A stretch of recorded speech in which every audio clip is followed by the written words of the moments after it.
नमस्कार, टुडे हिमाचल में आपका बहुत बहुत स्वागत है और मैं हूं गीतिका पांडे। आइए नजर डालते हैं हिमाचल प्रदेश से जुड़ी हुई आज की ताजा तरीन खबरों पर। लेकिन उससे पहले अगर आपने अभी तक चैनल को सब्सक्राइब नहीं किया है तो जरूर कर लीजिए। साथ ही हमारे व्हाट्सएप ग्रुप को जरूर ज्वाइन करें, जिसका लिंक डिस्क्रिप्शन बॉक्स में है। तो चलिए शुरू करते हैं हिमाचल से जुड़ी हुई खबरों को जानने का सिलसिला।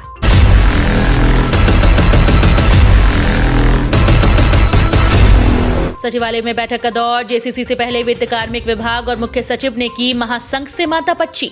जयराम सरकार के कार्यकाल में पहली बार होने जा रही संयुक्त सलाहकार समिति की शनिवार को प्रस्तावित बैठक से पहले गुरुवार को सचिवालय में खूब गहमागहमी रही। अराजपत्रित कर्मचारी महासंघ के पदाधिकारियों ने मुख्य सचिव सहित वित्त और कार्मिक विभाग के अधिकारियों के साथ कई दौर की बैठक की। हिमाचल प्रदेश में 3.25 लाख कर्मचारियों की शनिवार को होने वाली जेसीसी बैठक पर नजरें टिकी हैं। मुख्यमंत्री जयराम ठाकुर की अध्यक्षता में बैठक राज्य अतिथि गृह पीटर हाफ शिमला में शनिवार सुबह 11 बजे शुरू होगी।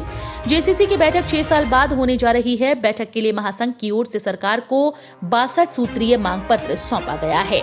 महंगाई भत्ता देने, छठे वेतन आयोग लागू करने और अनुबंध अवधि घटाने को जेसीसी नहीं है। हिमाचल प्रदेश में शिक्षकों के सबसे बड़े संगठन का दावा करने वाले राजकीय अध्यापक संघ ने जेसीसी बैठक से एक दिन पहले सरकार और अराजपत्रित कर्मचारियों महासंघ के खिलाफ मोर्चा खोल दिया। प्रदेश अध्यक्ष वीरेंद्र चौहान ने कहा कि महंगाई भत्ता देने, छठा वेतन आयोग लागू करने और अनुबंध अवधि 2 साल करने की घोषणा के लिए जेसीसी बैठक नहीं हो रही। ये सभी कर्मचारियों और अधिकारियों के अधिकार हैं। डेटशीट जारी। शीतकालीन स्कूल्स में 17 दिसंबर से होंगी परीक्षाएं। हिमाचल प्रदेश स्कूल शिक्षा बोर्ड शैक्षणिक सत्र 2021-22 के लिए शीतकालीन अवकाश वाले स्कूल्स की वार्षिक परीक्षाएं 17 दिसंबर से शुरू करेगा। तीसरी और 5वीं कक्षा की परीक्षाएं 18 दिसंबर से शुरू होंगी। शिक्षा बोर्ड ने तीसरी, 5वीं और 8वीं कक्षा के लिए डेटशीट जारी कर दी।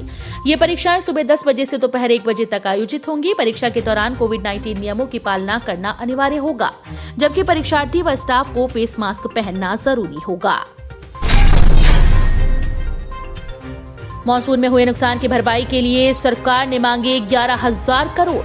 हिमाचल प्रदेश सरकार ने केंद्र सरकार से मॉनसून सीजन के दौरान हुए नुकसान की भरपाई के लिए 1100 करोड़ रुपए मांगे हैं। सरकार की ओर से भेजे गए पत्र के आधार पर केंद्र की एक कमेटी राज्य में विभिन्न क्षेत्रों का दौरा कर रही है। माना जा रहा है कि इस हफ्ते में राजस्व विभाग व आपदा प्रबंधन सेल के अधिकारियों के साथ बैठक करने के बाद ये कमेटी केंद्र सरकार को मुआवजे के संबंध में अपनी सिफारिश व रिपोर्ट भेज देगी। कोविड टीकाकरण। देर रात तक 4 डिग्री तापमान में टॉर्च की रोशनी में लग रही वैक्सीन। जिला लाहौल स्पीति में मंगलवार देर रात -4 डिग्री सेल्सियस न्यूनतम तापमान में भी स्वास्थ्य कर्मचारियों ने टॉर्च और मोबाइल फोन की रोशनी में लोगों को कोरोना वैक्सीन की दूसरी डोज लगाई। खून जमा देने वाली सर्दी में भी स्वास्थ्य कर्मियों का हौसला कम नहीं हुआ। स्वास्थ्य विभाग की वैक्सीनेशन की इस टीम में पीएचसी जहलमा में तैनात डॉक्टर गौरव राणा, पीएचसी फूड़ा में तैनात महिला स्वास्थ्य कर्मी आशा, क्षेत्रीय अस्पताल केलांग में तैनात data entry operator Poonam Devi और गीता देवी शामिल हैं। वन निगम के कर्मचारियों को मिलेगा 2020-21 का बोनस। हिमाचल प्रदेश राज्य वन विकास निगम के निदेशक मंडल की 210वीं बैठक गुरुवार को होटल हॉलीडे होम में आयोजित हुई। वन मंत्री राकेश पठानिया की अध्यक्षता में हुई इस बैठक में कर्मचारियों को कई सौगात देने का फैसला किया गया। बैठक के दौरान निर्णय लिया गया कि वन निगम में कार्यरत कर्मचारियों को साल 2020-21 के लिए बोनस दिया जाएगा। निगम में कार्यरत दैनिक वेतनभोगी व अंशकालीन वर्कर्स का सरकार की पॉलिसी के अनुसार वेतन बढ़ाने का भी फैसला लिया गया है। अधिकारियों व कर्मचारियों को 1 जुलाई 2021 से प्रदेश सरकार के कर्मचारियों की ही तरह 6% महंगाई भत्ता देने व अनुबंध आधार पर कार्यरत कर्मचारियों को नियमानुसार नियमित करने का फैसला लिया गया। भाजपा के भीतरघातियों पर कार्रवाई तय। अनुशासन समिति को भेजे जाएंगे मामले। भाजपा के मुख्य प्रवक्ता रणधीर शर्मा ने कहा कि प्रदेश कार्य समिति की पीटर हाफ शिमला में दूसरे दिन हुई समीक्षा बैठक में ये बात सामने आई कि भाजपा अति आत्मविश्वास के कारण ही उपचुनाव हारी है। कुछ सीट्स पर भीतरघात और अनुशासनहीनता की शिकायतें आई हैं। ऐसे मामले अनुशासन समिति को जाएंगे और कार्रवाई होगी। अनुशासनात्मक कार्रवाई के लिए प्रक्रिया जल्द शुरू होगी। अनुशासनहीन नेताओं की सूची तैयार की जा रही है। रणधीर शर्मा ने कहा कि कोरोना के कारण आवश्यक वस्तुओं की कीमतें बढ़ी हैं। इसे भी कांग्रेस ने हथियार बनाया। केंद्र और राज्य सरकार की नीतियों को भी ठीक से जन जन तक नहीं पहुंचा पाए। सैलानियों को बड़ी राहत। 5 हेलीपोर्ट पर 30 से शुरू होगी हेली टैक्सी सेवा। हिमाचल प्रदेश के 5 हेलीपोर्ट से 30 नवंबर से हेली टैक्सी सेवा शुरू होगी। राजधानी शिमला के संजौली हेलीपोर्ट सहित रामपुर, बद्दी, मनाली और मंडी के कंगनी धार हेलीपोर्ट से हेली टैक्सी सेवा शुरू होने वाली है। चंडीगढ़ और धर्मशाला से लोग हवाई मार्ग से इन क्षेत्रों में पहुंच सकेंगे। राजधानी शिमला से सटे उपनगर संजौली में हेलीपोर्ट शुरू होने से लोगों को जुब्बड़हट्टी एयरपोर्ट तक नहीं जाना पड़ेगा। मुख्यमंत्री जयराम ठाकुर बीते लंबे समय से प्रदेश में हवाई कनेक्टिविटी मजबूत करने में जुटे हैं। हिमाचल में एक की गई जान, 147 हुए ठीक। जानिए डिटेल्स। हिमाचल में कोरोना महामारी प्रतिदिन किसी न किसी की जान ले रही है। यानी गुरुवार को कोरोना संक्रमण से एक की मौत हुई। ये मौत कांगड़ा जिले में 72 वर्षीय महिला की हुई। वहीं स्वास्थ्य विभाग की रिपोर्ट की माने तो प्रदेश में 52 लोग कोरोना संक्रमित पाए गए। वहीं 147 कोरोना पॉजिटिव पूरी तरह से ठीक भी हुए।